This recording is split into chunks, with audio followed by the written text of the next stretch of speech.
Nous continuons nos méditations de la parole de Dieu de chaque dimanche de Pâques avec cette semaine le troisième dimanche de Pâques.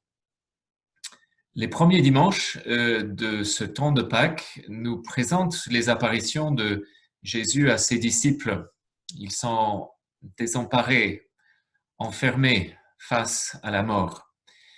Jésus vient à leur rencontre comme le vivant pour les libérer et les faire sortir. Regardons donc de près pour pouvoir nous aussi faire cette rencontre avec le ressuscité. Ce dimanche, cette semaine, c'est aux disciples d'Emmaüs que Jésus apparaît.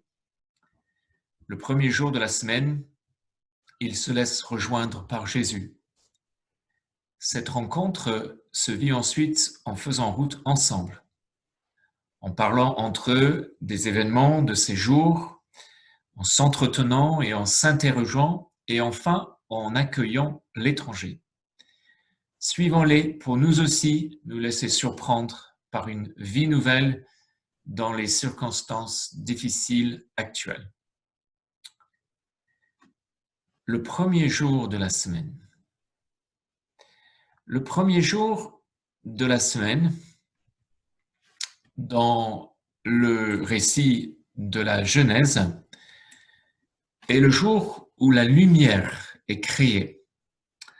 Les yeux des disciples ne voient pas bien, ils ne voient pas tout de suite qui est à leur côté. La mention du premier jour de la semaine rappelle que la lumière les précède. Elle est donnée gratuitement. Le jour s'est déjà levé. Jésus s'est levé. C'est lui la lumière du monde. Et il s'est levé, il est là, le premier, levé d'entre les morts, et il va ouvrir leurs yeux progressivement pour qu'ils voient. Ainsi pour nous, en ces jours sombres de pandémie où nous avons du mal à voir, les yeux parfois embués de larmes, qu'est-ce qui se passe? Où on va? La lumière nous est donnée. Jésus nous précède. Il nous a donné sa parole. Je suis avec vous tous les jours. Ta parole est une lumière sur nos pas, Seigneur. Tu es la parole qui nous conduit, qui nous précède sur le chemin. Accueillons donc la parole ensemble pour cette semaine. Marchons à la lumière du Seigneur. Faire route ensemble. Marcher ensemble, c'est essentiel pour accueillir cette vie du ressuscité. Ce sont deux disciples d'un même groupe qui marchent ensemble, ils se connaissent, ce sont des proches. Marcher avec nos proches en ce temps d'épreuve, ceux de nos familles, de nos fraternités, de nos communautés, et aussi beaucoup d'entre nous, puisque nous habitons seuls, avec nos proches voisins, de quartier, d'immeubles, de commerces, de proximité. Faire route ensemble. Continuez à nous saluer, continuez à nous accueillir tels que nous nous connaissons, exerçant patience et bienveillance, persévérance et pardon. Cela ouvre d'une manière sûre la route au pas du vivant qui s'approche déjà de nous, qui s'est approché. Le jour s'est levé. Parler des événements. Ils parlaient ensemble entre eux de ce qui s'était passé, les deux disciples. Eh bien, pour accueillir le ressuscité sur nos chemins, parlons entre nous des événements de ces temps-ci, si difficiles. C'est très important de se parler de l'actualité. S'il est important de s'informer de cette actualité, il est encore plus important d'en parler entre nous, puisque elle nous affecte, elle change nos vies. Ne pas rester muet, même quand les événements peuvent nous laisser bouche bée. en parler pour avancer à la rencontre de celui qui est la vérité et la vie, la vérité de la vie, telle qu'elle est. Mais en parler comment? En s'entretenant et en s'interrogeant. S'entretenir, quelle belle expression en français. Elle est riche de sens. Se parler, les entretiens, ça entretient. Se parler, ça garde en forme, ça fortifie, ça entretient le moral et l'espérance.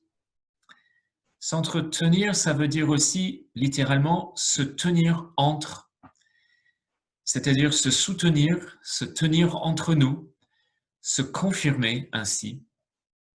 Oui, veiller à s'entretenir pour que lui puisse se tenir entre nous. Quand nous nous parlons, en vérité, Dieu parle. S'interroger, se poser des questions, chercher ensemble le sens de ce qui se passe. S'interroger aussi quand on ne comprend pas ce que dit ou ce que fait mon prochain. Non pas un interrogatoire, mais une interrogation paisible et fraternelle. Parfois ferme et forte pour s'entendre justement en s'écoutant vraiment. Parce qu'il va sans dire que tout commence par l'écoute.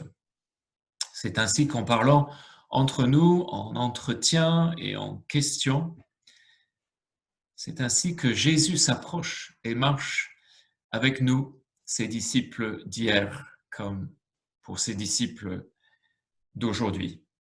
Nous qui sommes ses disciples d'aujourd'hui comme ceux d'hier. Accueillir l'étrange et l'étranger. Les disciples ne reconnaissent pas Jésus. Pour eux, il est le seul étranger à ignorer les événements de ces jours-ci, comme ils lui ont dit. C'est pourtant en accueillant cet étranger, en acceptant de marcher avec lui, qu'ils vont rencontrer le vrai vivant, le ressuscité. Dans nos chemins partagés, dans nos entretiens et échanges, il est essentiel de rester ouvert à l'inconnu. Quand nous nous parlons en vérité, l'inconnu advient, ce qui est nouveau, ce qui nous paraît d'abord étrange. Et pourtant, c'est ce qui va nous ouvrir à la vie. C'est ce qui nous fait revivre et sortir de notre tristesse. Parce que ce qui est nouveau, c'est la joie qui nous est donnée avec. Ouvert aussi à celui qui est l'étranger. Nous en sommes entourés. Ces femmes et hommes, enfants et jeunes qui sont des inconnus à nos portes, aux balcons ou aux fenêtres en face de nos immeubles, de nos maisons. Nous les avons salués peut-être à 20h le soir. À l'heure de la clameur publique pour nos soignants, nous pouvons les rencontrer, les accueillir après, au déconfinement, à la maison, au jardin, au parc. Le ressuscité sera tout près de nous. Il se sera approché encore à nos côtés. Nous sentirons ainsi nos cœurs plus légers, nos jambes et nos pieds aussi, pour continuer notre route ensemble, toute la communauté réunie, des enfants de Dieu dispersés, chaque jour, marchant ensemble comme le premier jour.